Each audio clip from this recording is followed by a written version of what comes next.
Hello दोस्तों, मैं मितेश आपका स्वागत करता हूं अपने YouTube चैनल एडुटेनमेंट फ्यूजर में। उम्मीद करता हूं आप लोग बहुत ही अच्छे होंगे। दोस्तों, अब अगर अभी तक आपने मेरे चैनल को सब्सक्राइब नहीं किया तो मेरे चैनल को सब्सक्राइब कर लो, क्योंकि मैं लोगों को जागरूक करने के लिए वीडियो बनाते रहता हूं। और दोस्तों, मेरा आज का वीडियो है कि आप अपना वोटर आईडी को कैसे अप्लाई कर सकते हो भी ऑनलाइन घर बैठे, या अगर आप घर पे हो तो आप अपने बीएलओ के पास जाकर के उसको अप्लाई कर सकते हो। एक्चुअली दोस्तों, वोटर आईडी अप्लाई करने के लिए कम से कम दो कैटेगरी है। पहले उसको आपको जो एबिलिटी है तो आपको 18 साल उम्र होना चाहिए, और दूसरा भारत के आप नागरिक होने चाहिए। और दोस्तों, आपके पास एक प्रॉपर प्रूफ होना चाहिए। जैसे प्रॉपर प्रूफ में आपके पास आधार कार्ड, बर्थ सर्टिफिकेट आपका होना चाहिए, या बर्थ आपका जो डीओबी के लिए जो और डॉक्यूमेंट है, जैसे मैट्रिक का मार्कशीट हो गई, ये सब चीज आपको डॉक्यूमेंट लगेगी। तो दोस्तों, आप इसको अप्लाई करने का दो तरीका है। पहला तरीका है कि आप ऑनलाइन कर सकते हो, और दूसरा तरीका है कि आप अपने बीएलओ के पास जाकर के अप्लाई कर सकते हो। अगर दोस्तों आपको ये नहीं पता है कि आपका बीएलओ कौन है, तो इसके रिगार्डिंग मैंने एक ऑलरेडी वीडियो बना दिया हूँ। काइंडली एक बार जाकर के उसको चेक कर लेना, और उस वीडियो को देखने के बाद अपना बीएलओ से आप कांटेक्ट कर सकते हो। तो दोस्तों, चलिए शुरू करते हैं इस आगे की जो प्रोसेस है ऑनलाइन कैसे किया जाता है। तो दोस्तों, सबसे बड़ा चीज कि आप वीडियो को लास्ट तक जरूर देखना, तभी आपको समझ में आएगा। अगर वीडियो को स्किप कर दोगे तो आपको समझ में नहीं आएगा, और फिर आप बार बार परेशान होते रहोगे। चलिए शुरू करते हैं। तो सबसे पहले दोस्तों, आपको क्या करना है, गूगल में जानी है। गूगल में जाकर के वोटर आईडी बिहार अप्लाई कर देना है। आप जिस स्टेट से बिलोंग करते हो वहां पर जाकर के वो अप्लाई कर देना है। मैं जैसे बिहार से बिलोंग करता हूं तो मैं वोटर आईडी बिहार अप्लाई किया हूं। तो सबसे पहले इलेक्शन कमीशन ऑफ इंडिया आएगी, यहाँ पे वोटर लॉगिन का ऑप्शन आएगी, तो आप वोटर लॉगिन पे जाओ।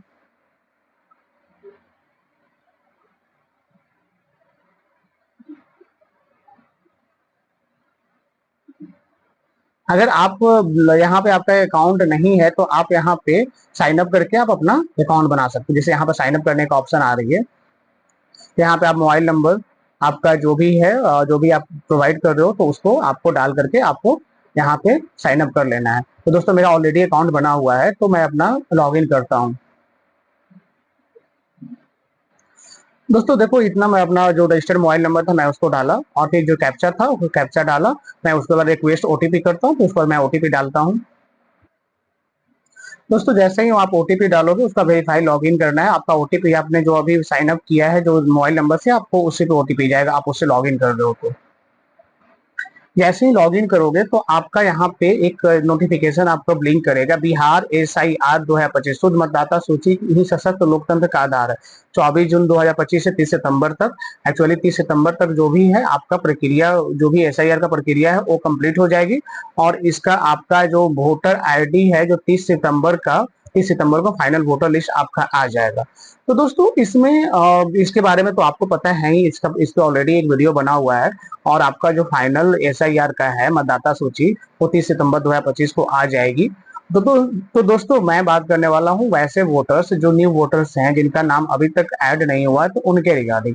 तो दोस्तों, इसको अब यहाँ पे देखो ऊपर में कट कर देना है। कट करने के बाद यहाँ पे देखो न्यू वोटर रजिस्ट्रेशन फॉर्म 6 को फिल करना है। तो यहाँ पे फिल फॉर्म 6 पे जाना है। यहाँ पे देखो आपको फॉर्म, यहाँ पे जैसे ही स्टेट है, स्टेट सेलेक्ट कर लेना है।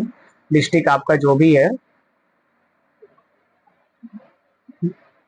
यहाँ पे सेलेक्ट AC, जैसे मेरा है, डाल दिया। फिर इसके बाद यहाँ पे और आप सेलेक्ट PC करना है, तो आपको पार्लियामेंट्री कॉन्स्टिट्यूशन से रह रहे हो तो आप वहां पे टच कर सकते हो। तो मैं यहाँ पे हूँ, न्यू वोटर, न्यू इलेक्टर है। और अगर आपका दो इलेक्टरल इन ईरोल बिफोर SIR 2025, अगर आपके पास SIR के पहले दो है, मुझे अभी जैसे अभी SIR हुआ है, अगर उसमें SIR के पहले अगर आपका नाम था और नाम कट गया है, तो आपको यहाँ से फुलफिल करना है। यहाँ पे जाना है, इस बार आपका एपिक नंबर डालेगा, वैलिडेट करेगा, फिर उसके बाद आपको क्लियर, आपको जो प्रोसेस आएगा उसका, फिर उसका नेक्स्ट पे जाना है। नेक्स्ट पे जाने के बाद आप अपना नाम डाल दो, जो आपका है, फर्स्ट नेम, मिडिल नेम और लास्ट नेम। आपका जो करेंट जो पासपोर्ट साइज फोटो है आपको यहाँ पे डालना है। पासपोर्ट साइज इसका रेशियो आपको 4.5 इंटू 3.5 सेंटीमीटर होना चाहिए। तो दोस्तों, इसके रिगार्डिंग मैं एक पासपोर्ट साइज फोटो कैसे आप रिसाइज कर सकते हो, तो उस पर भी वीडियो बना हुआ है, तो उसको भी जाकर के एक बार देख लेना, अगर आपको दिक्कत होती है पासपोर्ट साइज फोटो अपलोड करने में तो। फिर उसके बाद आपको रिलेटिव में किसको रखना है। अगर आपके फादर है तो आप फादर को रखो, अगर आपके फादर्स नहीं है तो आप मदर्स को रखो, अगर दोनों नहीं है तो आपका जो लीगल गार्जियन है तो आप उस पे डालो, या फिर आप उसमें लेट लगा करके आगे प्रोसीड कर सकते हो, उनका नाम डालो। फिर अगर कॉन्टेक्ट डिटेल्स, अगर आपके पास खुद का मोबाइल नंबर है तो वहां पे आप मोबाइल नंबर डाल दो। अगर आपके पास खुद का मोबाइल नंबर नहीं है, अभी तक आपने सिम नहीं लिया है, चाहे आप रजिस्टर्ड नहीं हो, तो आप रिलेटिव मेंशन एबव कर देना है। अगर आपका खुद का ईमेल आईडी है तो यहाँ पर सेल्फ क्रिएट कर देना है, सेल्फ पे जाकर के, जैसे देखो मेरा मोबाइल नंबर खुद का है। अभी एक्चुअली दोस्तों आगे का फॉर्म मैं फिल नहीं कर, क्योंकि मेरा ऑलरेडी बना हुआ है, तो उसके वजह से मैं इसको दोबारा नहीं डाल सकता हूँ। अब यहाँ पे नेक्स्ट कर देना है। नेक्स्ट करने के बाद आपका आधार डिटेल, अगर आपके पास आधार डिटेल्स है तो आप यहाँ पे नेक्स्ट करो, अगर नहीं है तो पहले जाकर के आपको आधार बनवाना कंपलसरी है, क्योंकि यहाँ पे I am not able to furnish my Aadhaar number because I do not have Aadhaar, यहाँ पे क्लिक, सॉरी यहाँ पे आपको क्लिक कर देना है।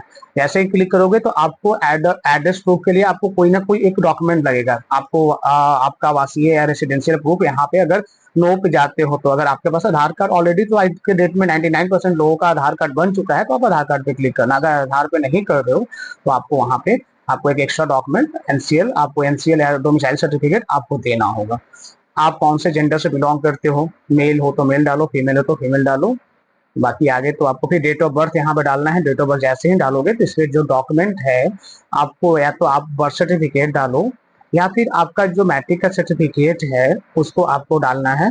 और आपको यहाँ पे जैसे आपको पीडीएफ में या जेपीजे फॉर्म में 2 MB मैक्सिमम साइज, अगर उससे ज्यादा है तो आप उसको कम कर लेना। कम करने के लिए ऑलरेडी वीडियो बनाया हुआ हूँ, उसको जाकर के देख लेना, और इसके वीडियो के लास्ट में उसका मैं लिंक प्रोवाइड करवा दूंगा आपको। फिर दोस्तों यहाँ पे नेक्स्ट पे जानी है। नेक्स्ट पे जैसे ही जाओगे तो आपका जो आपका प्रेजेंट एड्रेस जो है उसको यहाँ पे शो करना है। मान के चलो कि आप पर कहीं और जगह पे रह रहे हो, आपका घर कहीं और है, तो आपको यहाँ पे फुलफिल करना है। और यहाँ पे जो डिस्ट्रिक्ट है, फिर प्रूफ ऑफ रेसिडेंस का देखो यहाँ पे प्रूफ ऑफ रेसिडेंस, तो आपको प्रूफ ऑफ रेसिडेंस में जैसे ही डालोगे तो जो जो डॉक्यूमेंट मांगेगा, जैसे आपको आपका कोई मतलब आपका ये जो डोमिसाइल सर्टिफिकेट है उसको डाल देना है, तो उसको प्रूफ ऑफ रेसिडेंस के तौर पे आपको अपलोड कर देना है। फिर यहाँ पे आप कैटेगरी में डालना है, ठीक है। अगर आप डिसेबिलिटी कैटेगरी से बिलोंग करते हो तो उसके लिए दोस्तों अभी के टाइम पे क्या कर रही है इलेक्शन कमीशन, उसको वोटिंग के टाइम पे उसको स्पेशल कुछ ना कुछ मतलब सर्विस प्रोवाइड करवाती है। मान के चलो आप डिसेबिलिटी हो, आप वोटर, अब वो मतलब वोटिंग पोल पे वोटिंग पोल पे आप नहीं आ सकते हो, तो वहाँ आपके लिए घर पे भी, घर से भी अरेंजमेंट किया जाता है, तो वहाँ पे आपका सर्टिफिकेट डाल देना है। फिर आपका, अगर आप में ऑलरेडी किसी फैमिली मेंबर का बना हुआ है, पहले मान के चलो आपके पिताजी हैं तो पिताजी का बना हुआ है, तो उनका नाम डाल देना है, उनका रिलेशन क्या है आपके साथ, उनका ईपिक नंबर। आपका माताजी का है तो वहां पे डालो। अगर आप कि आप शादीशुदा हो, अगर आपका हस्बैंड का है तो यहाँ पे आप हस्बैंड का नाम डाल सकते हो, अगर आप शादीशुदा महिला हो तो। फिर यहाँ पे एनेक्चर डी में है क्या है कि आपका जन्म कहाँ हुआ है, बॉर्न इन इंडिया या बॉर्न आउटसाइड इंडिया। अगर आप बाहर भी मतलब इंडिया से बाहर आपका जन्म हुआ है तो आपको बॉर्न आउटसाइड इंडिया करना है, और उसके बाद आपका सिग्नेचर या थंब इंप्रेशन आपको अपलोड कर देना है। तो यहाँ पर डिक्लेरेशन करना है, आप जहाँ से फॉर्म फिल कर रहे हो, मान के चलो आप गांव से कर रहे हो या टाउन से कर रहे हो, तो यहाँ पर नाउ टाउन का नाम डालना है। आप कौन से स्टेट से कर रहे हो वहाँ पे स्टेट का नाम डालना है, डिस्ट्रिक्ट डालना है।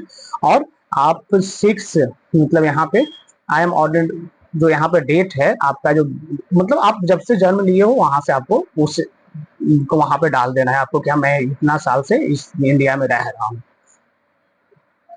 फिर उसके बाद जो आपका है, मतलब यहाँ पे देखो अगर आपने आगे नहीं दिया है तो यहाँ पे सपोर्ट एज प्रूफ, यहाँ पे आप इसको नहीं भी कर सकते हो, leave blank if not available लिखा हुआ है। प्लेस डाल देना है, कहाँ से आप अप्लाई कर रहे हो, यहाँ पे डेट डाल देना है। डेट तो ऑलरेडी डाला हुआ है, जैसे आज के डेट में मैं वीडियो बना रहा हूँ तो आज का डेट खुद पे खुद ले लिया है। कैप्चा डाल देना है, फिर रिव्यू एंड सबमिट कर देना है, और फिर उसका सबमिट कर दोगे तो आपका यहाँ एज जाएगा दोस्तों, एज जाएगा ऑलरेडी बीएलओ के पास। जैसे ही आप अप्लाई करोगे तो आपका बीएलओ के पास उनके जो पोर्टल पे जाएगा, उनके प्रोफाइल पे जाएगा, आपका शो करेगा, तो वहां से कंफर्म कर देंगे। तो कोशिश करना कि आप बीएलओ का डिटेल्स निकाल लेना, क्योंकि अगर बीएलओ का डिटेल्स आपको पता नहीं है तो उसके ये वीडियो ऑलरेडी बना हुआ है, मेरा गवर्नमेंट ट्रेक स्कीम है प्लेलिस्ट का, उसमें जाकर के आप चेकआउट कर लेना, वहां से आपको मिल जाएगी कि आप अपना बीएलओ का कैसे डिटेल निकाल सकते हो। तो दोस्तों इस वीडियो अगर आपको इन्फॉर्मेटिव लगा हो तो काइंडली लाइक कर देना, दोस्तों के साथ शेयर कर देना। अगर अभी तक मेरे चैनल को सब्सक्राइब नहीं किया है तो काइंडली मेरे चैनल को सब्सक्राइब कर लो, और अभी तक यहाँ तक वीडियो देखने के लिए दिल से धन्यवाद। तो चलिए दोस्तों, मिलते हैं अगले वीडियो में। जय हिंद दोस्तों।